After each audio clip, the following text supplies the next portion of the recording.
So chapter 7, section 2, we're going to be learning about properties of exponential functions. So we're going to be graphing equations that have x in the exponent. So more graphing. So just a little review. The graph of a line is written in this form, y is equal to mx plus b. When we're graphing a line, our x is just an x. There's no x squared. Nothing special is happening to it. It's just an x. So this we would call a linear function because it is the graph of a line. So this would just be a line. Nothing special.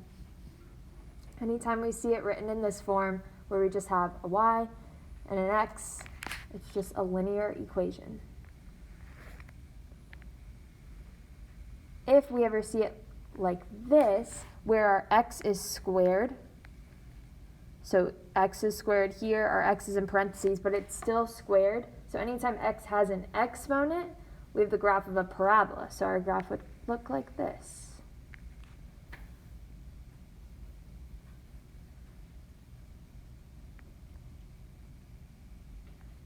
Also, anytime we see x squared, the shape of our graph is a parabola, but this is actually called a quadratic.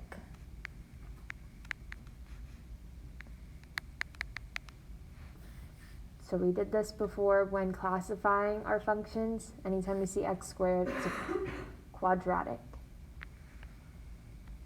So just a little review of two types of graphs that we've learned to do already. Today we're going to be graphing exponential functions. So x is going to be in our exponent. Our graph of an exponential function can either look like this, where it starts off really small down here and then gets super big, super quick. Or it can go the other way, where it starts off really big and then gets really small.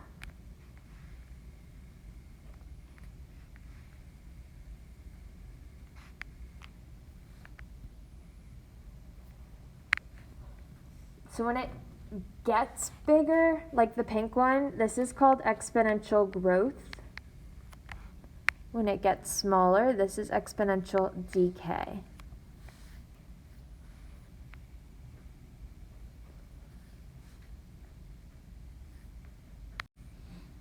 On the next slide, it just says the general form of an exponential function. So whenever we have x in that exponent, so the exponent is x. Pretty much the same thing on the last slide, just our equation. And then here we have an example of exponential growth and an exponential decay. If you notice down here at the x-axis, that is our asymptote. So an asymptote is when the graph gets really, really close to that line but never touches it. So notice how these two graphs get really, really close to the x-axis but never touches it. So our asymptote here would be, since it's a horizontal line, it's y equals, and it's right at that axis, so it's y equals 0. Most of the graphs we're going to work with will have an asymptote of y equals 0, so it never touches that x-axis. The only time that we would have a different asymptote is if we had like our formula or our equation is y is equal to, let's say, 2 to the power of x, because x is in our exponent, and then we're adding something, so like plus 3, that would move our whole graph up, so we would have a different asymptote. But we'll get to that. So our asymptote, your graph never crosses this line. All right, let's get to graphing. So when graphing our exponential functions, you always want to plug in 4 numbers. You can plug in any 4 numbers you want for x. What do you think some good numbers to plug in here would be?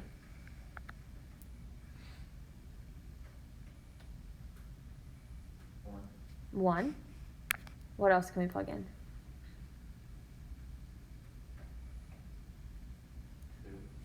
2. Maybe something smaller than those? 0. 0, and what else? Negative 1. So let's plug them in. If we have 2 to the power of negative 1, what does a negative exponent do to our number? Nope, doesn't make it negative. We have a negative exponent.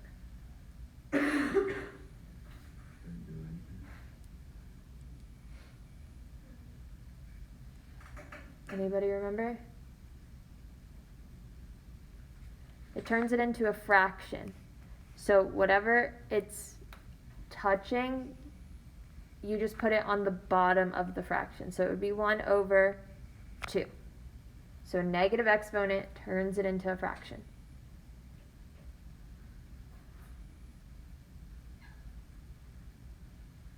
So let's go ahead and graph that point. Our x is negative 1 and our y is 1/2. So we're going to go to the left to negative 1 and up 1/2. So our first point is about right there. Let's make that dot bigger. There we go. Alright, let's plug in 0 next. So we have 2 to the power of 0. Anybody remember what something to the power of 0 is? 0. Not 0. 1. Anything to the power of 0 is 1. So this would be 0, 1 is our next point. So we stay at 0 and go up to 1. So that's our second point there. Next we plug in 1. So we have 2 to the power of 1. What's 2 to the power of 1? 2. 2. So our point would be 1 because we plugged in 1, 2. So we go to the right 1 and up 2. And then lastly we plug in 2, so we have 2 to the power of 2. What's 2 to the power of 2? 2 squared. 4. 4. So our point here would be 2, 4. So we go to the right 2 and up 4. Once we have our 4 points, we connect them with our curve. So it's not a straight line, it's an exponential graph. So we have to show that curve there. Do we have exponential growth or exponential decay? Growth. We're getting bigger as we go to the right, so this is growth. And that's our graph. Alright, for this next one we want to use a calculator, but we're still going to plug in the same numbers. So we want to plug in -1, 0, 1, and 2. You can plug in whatever numbers you want, but these 4 numbers are always going to be the easiest. So since we have some nice decimals going on here, we want to plug in this into our calculator. So we have 7 times 0.6 to the power of -1.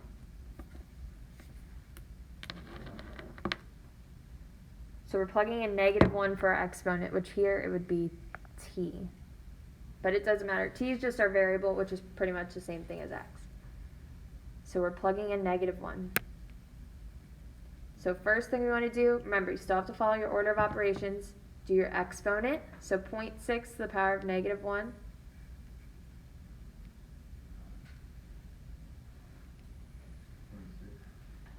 -1.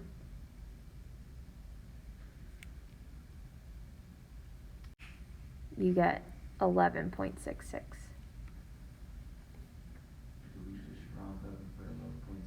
Sure. It doesn't matter because you're just going to put it on your graph anyways, so you can't really determine the difference between 0.6 and 0.7. But let's go ahead and put it on our graph. So our point is -1 since we plugged that in for x, and we got 11.6 for y.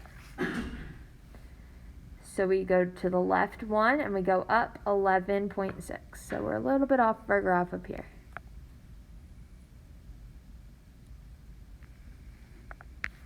Alright, let's plug in 0. So we have 7 times 0.6 to the power of 0. What is 0.6 to the power of 0? No. 1. So we have 7 times 1. What's 7 times 1? 7. So we plugged in 0 and got 7. So we are going to stay at 0 and go up 7.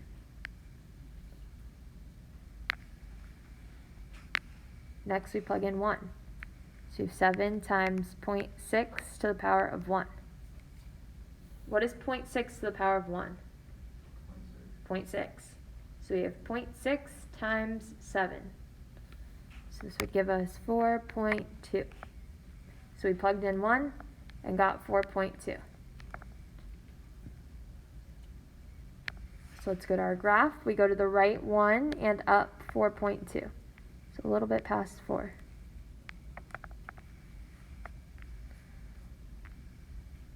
Now let's plug in 2. We have 7 times 0.6 to the power of 2. First thing we want to do is 0.6 to the power of 2.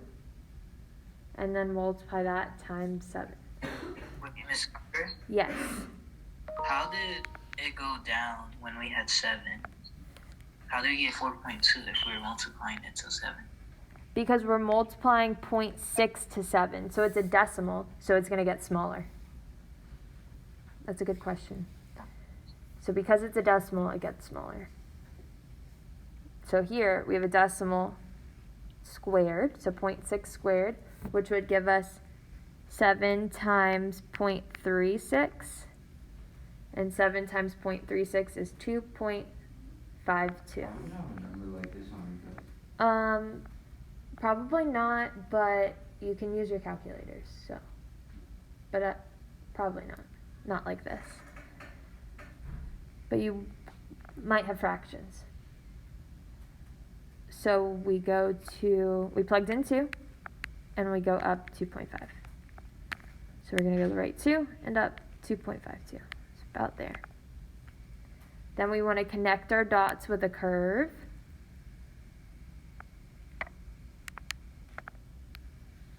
And that's our graph. Do we have exponential growth or exponential decay here? Decay. We're getting exponential decay. Awesome. Decay. We're getting smaller as we go to the right. So decay. Number 1. So let's take a look at number 1. So we want to plug in our 4 numbers.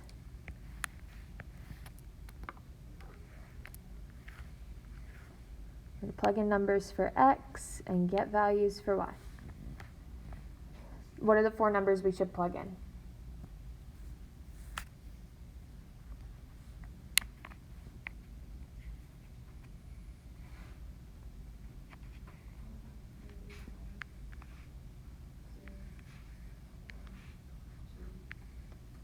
Perfect. -1, 0, 1, and 2. You can plug in whatever numbers you want, but these are going to be the easiest to work with. So let's plug in -1. We have 4 times 2 to the power of -1. So just that 2 has the exponent there. So what happens when you have an exponent of -1? Turns it into a fraction. So this is 4 times 1 over 2.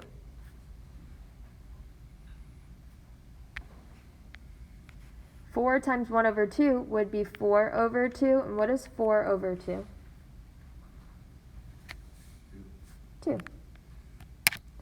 So we plugged in -1, and we got 2. So let's go to our graph. We go to the left to -1 and up 2.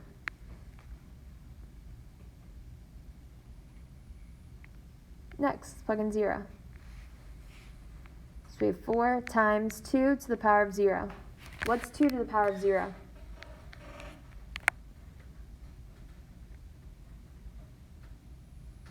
1. So this is 4 times 1. What's 4 times 1?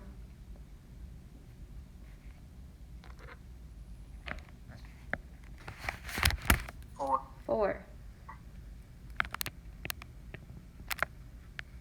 So we plugged in 0 and got 4. So we go to our graph, stay on 0 and go up 4. Now let's look at 1. We have 4 times 2 to the power of 1. What's 2 to the power of 1? 1.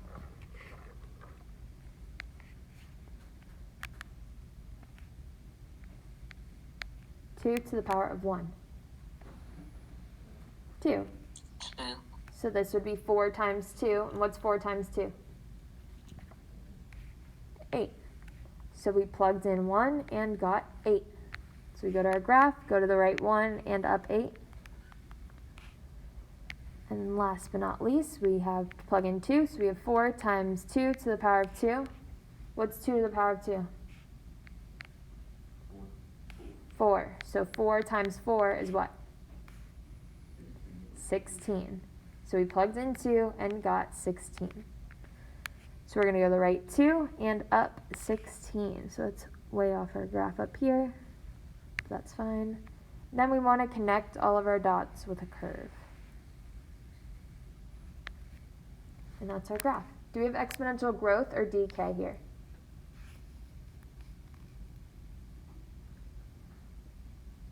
Growth. We're getting bigger as we go to the right.